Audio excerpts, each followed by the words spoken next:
Alhamdulillah. Alhamdulillahilladzi anzala ala 'abdihil kitaba wa lam yaj'al lahu 'iwaja qayyiman liyunzira ba'san shadidan min ladunhu wa yubashshiral mu'minin. Wa asyhadu an la ilaha illallah wahdahu la syarika lahu rabbal alamin. Wa asyhadu anna sayyidana Muhammadan abduhu wa rasuluhu sayyidal mursalin. Allahumma sholli wa sallim ala sayyidina Muhammadin wa ala alihi wa sahbihi ajma'in. Puji syukur mari kita panjatkan kehadirat Allah Subhanahu wa taala yang tak henti-hentinya melimpahkan berbagai karunia dan kenikmatan kepada kita semua. Salawat serta salam semoga selalu tercurah kepada baginda Nabi Muhammad sallallahu alaihi wasallam. Juga kepada para sahabat, para keluarganya, para tabi'in, para tabi'it tabi'in, hingga kepada kita semua selaku umatnya. Mari bersama-sama kita tingkatkan ketakwaan kita kepada Allah Subhanahu wa ta'ala. Sebab kelak di hari kiamat kita akan dikumpulkan dalam keadaan menghadapnya sebagaimana dalam Al-Quran surat Al-Baqarah ayat 203 disebutkan wattaqullaha wa'lamu annakum ilaihi tuhsyarun. Bertakwalah kepada Allah dan ketahuilah bahwa hanya kepadanya kamu akan dikumpulkan. Kita tentu masih ingat, saudara-saudara, peristiwa bersejarah ketika Nabi Muhammad SAW pertama kali menerima wahyu dari Tuhannya. Peristiwa itu memberikan pelajaran yang sangat berharga. Nabi Muhammad yang sedang beruzlah atau sedang menyendiri di suatu tempat, tiba-tiba didatangi malaikat Jibril yang membawa risalah dari Allah Subhanahu wa ta'ala. Kita tentu masih mengingat peristiwa bersejarah ketika Nabi Muhammad sallallahu alaihi wasallam pertama kali menerima wahyu. Peristiwa ini tentu memberikan pelajaran berharga. Saat itu Nabi Muhammad sedang uzlah, tiba-tiba didatangi malaikat Jibril membawa risalah yang isinya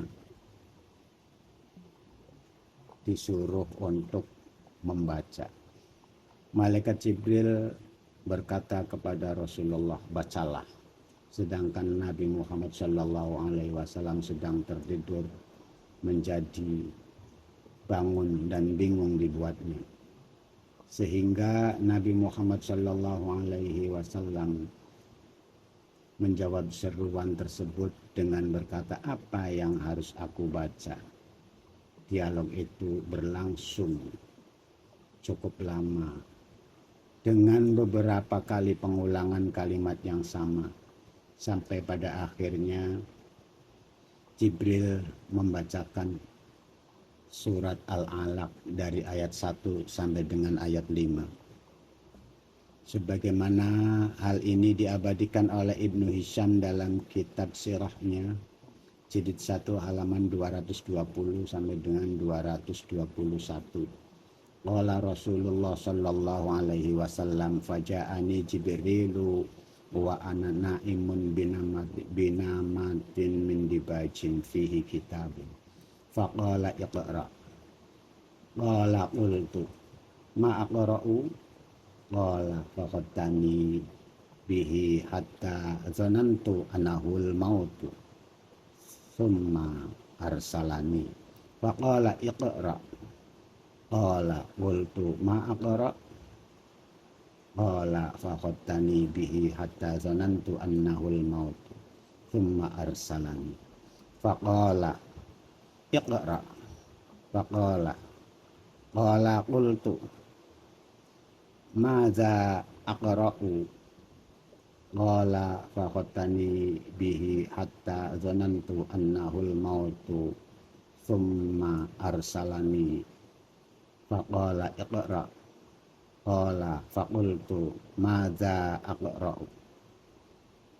Ma aqulu zalika illa iftidaan minhu ayya'ud li bimithli ma sana'a bi. Faqala iqra bismi rabbikal ladzi khalaq khalaqal insana min 'alaq iqra wa rabbukal akramul ladzi 'allama bil qalam 'allamal insana ma lam ya'lam. Faqala faqara tuha summang taha fangsorofa. Yang artinya Rasulullah bersabda, Jibril mendatangiku saat aku sedang tertidur dengan selimut yang terbuat dari sutra. Jibril tiba-tiba berkata, bacalah. Aku menjawab, apa yang akan aku baca? Ketika itu Jibril memelukku sehingga aku mengira bahwa ia adalah malaikat maut. Setelah itu dia melepasku. Selanjutnya Jibril kembali berkata, bacalah. Lagi hingga aku mengira bahwa ia adalah malaikat maut. Setelah itu dia menjawab, apa yang harus aku baca? Jibril memelukku. Untuk yang kesekian kalinya, sehingga aku mengira bahwa ia adalah malaikat maut. Setelah itu dia melepasku juga. Kemudian Jibril mengulangi perkataannya untuk yang keempat kalinya, bacalah. Nabi melanjutkan kisahnya dengan berkata, aku menjawab, apa yang harus aku baca? Nabi berkata lagi, tidaklah aku mengatakan hal demikian kecuali semata-mata untuk merespon apa yang Jibril lakukan kepadaku, sehingga pada akhirnya Jibril berkata, bacalah dengan menyebut nama Tuhanmu yang menciptakan. Dia menciptakan manusia dari segumpal darah. Bacalah, Tuhanmu lah yang maha mulia, yang mengajar manusia dengan pena. Dia mengajarkan manusia apa yang tidak diketahuinya. Ini tertera dalam surat Al-Alaq dari ayat 1 sampai dengan ayat 5. Nabi bercerita lalu ia mengikuti bacaan tersebut dan setelah itu Jibril pergi.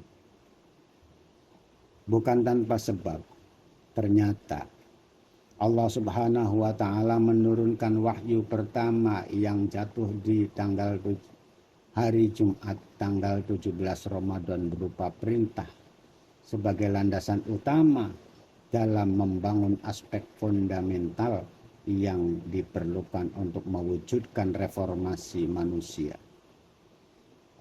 Salah satu cara ialah dengan menanamkan kesadaran tentang keberadaan Tuhan yang dapat dicapai melalui proses membaca.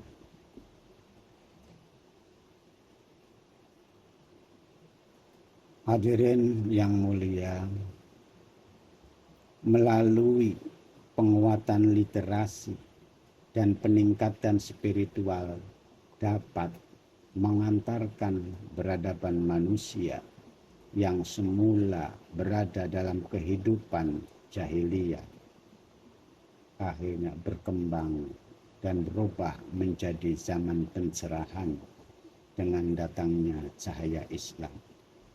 Dengan sering membaca, manusia diharapkan bisa bertransformasi menjadi makhluk yang lebih baik.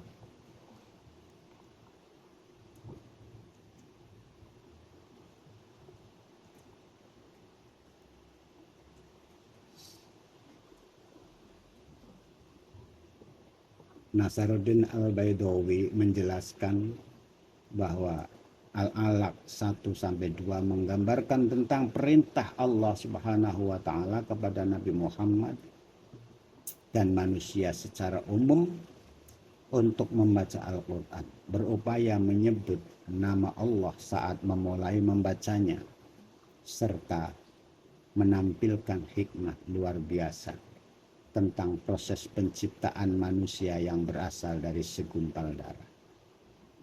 Selanjutnya, ayat 3 sampai dengan ayat 5 menggambarkan tentang keistimewaan Allah Subhanahu wa taala yang telah memerintahkan hambanya untuk membaca.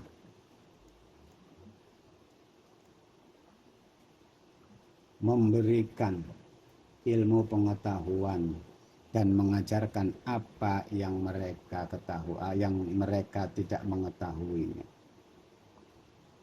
Hadirin yang pemirsa yang dirahmati Allah. Tidak ada yang kebetulan di dunia ini. Semua peristiwa yang terjadi merupakan ketetapan Allah yang dihiasi dengan pelajaran berharga untuk kehidupan manusia yang lebih baik. Berkenaan dengan sejarah turunnya wahyu pertama yang diturunkan kepada Nabi Muhammad SAW, dalam hal ini disebut dengan nuzulul Quran, mengajarkan kita tentang urgensi membaca sebagai wasilah awal untuk mengubah peradaban umat manusia. Oleh karenanya, mari mengalokasikan waktu agar bisa menyempatkan diri untuk banyak membaca guna menambahkan keilmuan, pahala, dan kedekatan bersama dengan Tuhan, khususnya dengan membaca Al-Quran.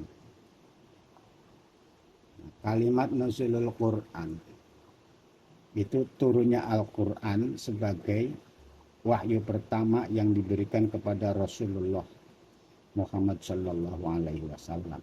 Sedangkan yang tertera di dalam Al-Quran surat Al-Qadar, Inna anzalnahu, itu artinya Quran yang diturunkan secara keseluruhan dari lauh mahfuz ke langit dunia atau yang disebut dengan Baitul Izzah. Itu terjadi di malam Qadar atau Lailatul Qadar. Ini perbedaan kenapa tanggal 17 Ramadan itu disebut dengan nuzulul Quran, sementara ada riwayat atau peristiwa yang menerangkan bahwa Lailatul Qadar adalah malam diturunkannya Al-Quran. Nah, disitulah perbedaannya. Kalau nuzulul Quran itu terjadi tanggal 17. Yang disebut nuzulul Quran itu yang terjadi tanggal 17 Ramadan. Sedang Qadar yang di situ diceritakan bahwa Al-Quran diturunkan dari lauhul mahfuz ke langit dunia atau Baitul Izzah. Nah, barang siapa yang beramal, berbuat suatu kebaikan di malam itu, maka dia sama artinya beramal terus-menerus selama mungkin diperkirakan 80 tahun. Nah, setelah itu kemudian seumpama dia meninggal, maka dia akan menemukan kebahagiaannya karena dia sudah beramal selama 80 tahun. Sedang umur kita sendiri belum tentu nyampe pada umur 80 tahun. Wallahu a'lam bishawab. Wassalamualaikum warahmatullahi wabarakatuh.